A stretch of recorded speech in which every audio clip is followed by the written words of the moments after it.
fault. I'm absolutely sure it's my fault.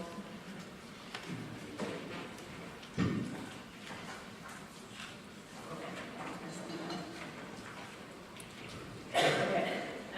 Good morning, everybody, and it is great to see so many people here at such an important conference, but such an important topic. When Charlotte had said, to do something around the standards, I hadn't realised that everything we were going to say was going to work so well. Quite a lot of what Tom said, we're going to echo, and probably look here at the end today. So that's a really good start. It'll all be a really good day. We were approached about how we would start to engage the public in the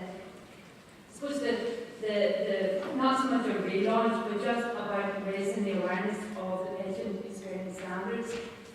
We knew as an organisation that they were really important because from the complaints that we see, almost all of them, somewhere in there, at least one of these 5 standards have broken down, and that's why people complain.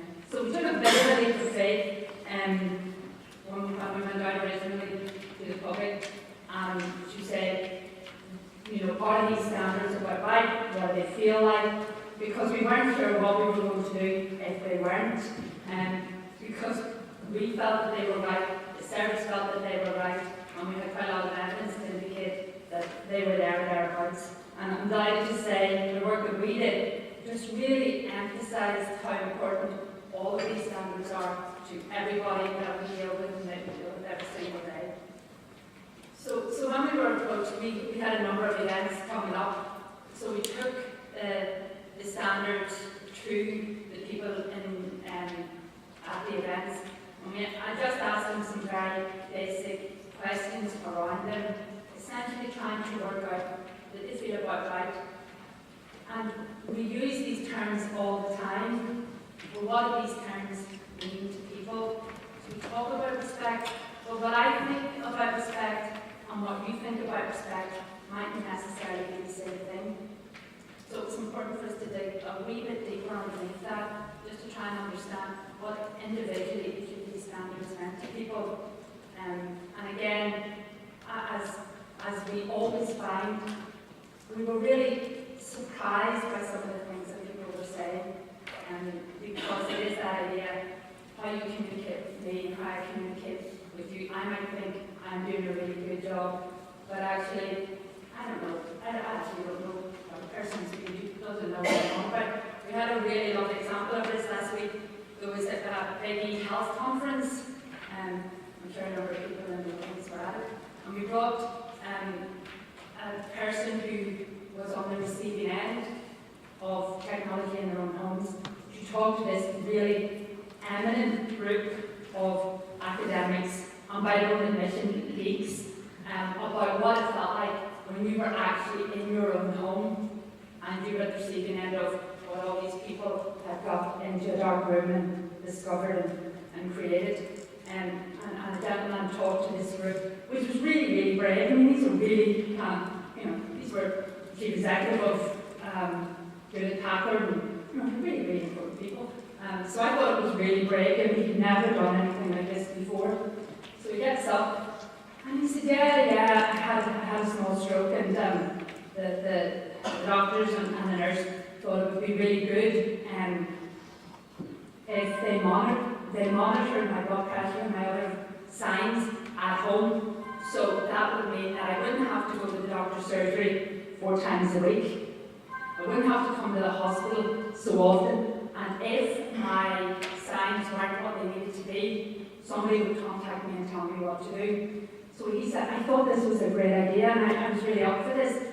He lives in rural Ballymena, and getting to his doctor 4 times a week because he couldn't now drive actually became a huge burden on him and his family. So they were explaining to him what they were going to do, and they said to him, we're going to put you on telemonitoring. And he said, okay, telemonitoring, right. I hope it's football, because I don't want to be watching Emmerdale all day long. So here we were talking about telemonitoring, because that's the language we're familiar with, and that said something completely different to this man. So he said, I was really relieved to know I wasn't going to have to watch, a bit disappointed I wasn't watching the football, but relieved to know that I wasn't going to have to watch TV all day long in order for my vital signs to be recorded. Now, for us in the know, you know, that's kind of how do you make that leap.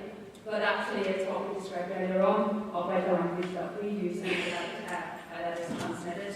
He went on to say that not only was he worried about how to watch the telly all day long because he had a monitoring device, he had this box in his corner, and he was really concerned that the person on the other end would hear everything that went on in the house during the day, and even worse, if they could hear what was going on, did that mean that they knew what he was thinking? So he was getting really concerned and had like big brother sitting there.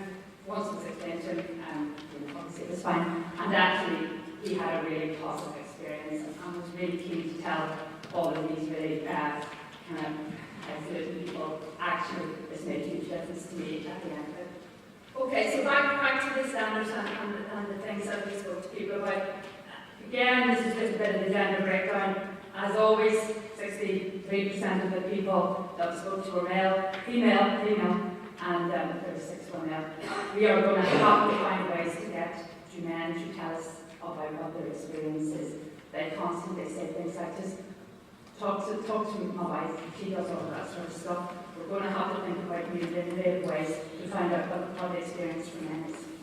And there's a breakdown of the age. And again, maybe it's a symptom of the people who come into our health and social care services, but we mostly are people in the age range between 35 and 64. Okay, and that's the breakdown of the different trusts that we work with. So we started to say to people, tell us about respect. Respect is one of these standards. Tell us about what that means to you. And these were the sorts of things that people were telling us. Respect meant to them. Treat me as you'd like to be treated. And nobody would argue with that. Value my opinion as a patient and as a carer. Value my wishes and my views. And get to know me as a person. And that becomes increasingly difficult at the speed by which we get people in and out of hospitals and in and out of the service. I think when a lot of us were training, we got to know our patients because quite often their stay, particularly in the hospital, allowed us to get to know them well, get to know their family, get to know the things they liked and they didn't like. The same opportunity probably doesn't exist today. So they were the sorts of things people were saying on respect meant to them and is important to them. Attitude about being thoughtful, don't judge me, be friendly, smile. Be friendly, smile at me, be coachable. We hear all the time that I really I didn't want to disturb the nurse because she was so busy. And that's about creating an environment where people feel that they can come and approach and they can ask things. And this sense of can be out. If nurses are good at anything they're good at can do, I would sure they will find solutions where solutions sometimes aren't obvious. Behaviour, again, is smile at me. This thing came up all the time in the work that we did. This idea about, contact and smile, I know what's going on, I'm in control, don't worry. That engenders such confidence in people that the situation isn't as bad as perhaps we might think it is. Treat me as an individual on positive body language, non-verbal. And when people are on the receiving end of services, they notice all this because they have lots of time on their hand to watch what's going on. Communication, simple, clear, and accessible language. I go back to the telemonitoring example. Listening, hearing what's being said, a two-way conversation. And I love this. Talk to me, not about me. Privacy and dignity as permission. Keep my business private. And in this world of information being widely available, the idea that people can be confident that their information is being kept confidential is really, really important. Be sensitive to my needs and non-judgmental. I mean, this audience will be familiar with all of this, but I think it's really important that we're getting this information back for people who are on the receiving end of the service that we provide. Okay, so after, as I said, after quite a lot of taking away the information, thinking about it, the idea about it being easily communicated, the idea about it being a language that people understood, we came up with the idea with some help around another number. Everybody goes, Tesco's is getting a real rumble today. But when you go to Tesco's and you're at the meat counter or whatever counter it is, and you pull the thing down off, and you are just a number. You wait there and you wait for your number to come up. So the idea was about turning that in its head. You have a hospital number, of course you have a hospital number, but actually you're more than that hospital number. And that, so this idea that everybody will recognise this, but it's the idea of sitting it on the head. And again, when we took this back out to people that we've spoken to, they really liked this idea. They really embraced this idea and felt it was a really important message to convey. And that was the poster that we run alongside it again, and it's self-explanatory, so I don't want to get into that. Where we're going with this now is there will be a public event where we launch these, because we really recognise that everybody in the service were really familiar with this, but actually there was less of an understanding of it with people who were using this service. So we will do something around launching it. We're hoping to build a website that will go alongside it, because actually that's the next stage. That's when people will get their information. And there'll be lots of other supporting pieces around it, just to make sure we get the information out. And the main purpose, and this is my last point before I'm helped opposite,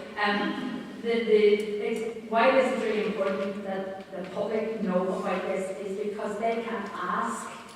Your standards say, I don't feel that I'm being communicated. I don't feel that, I'm being treated with dignity that's important to me, that they are then in a position to be able to ask why that's not happening to them. And that's when we start to make a difference, when people start asking those questions. So I'm really excited. I think it's a great campaign, and I'm confident about it because it has been, to some extent, so really excited about that. And I hope you like it too, and do your bit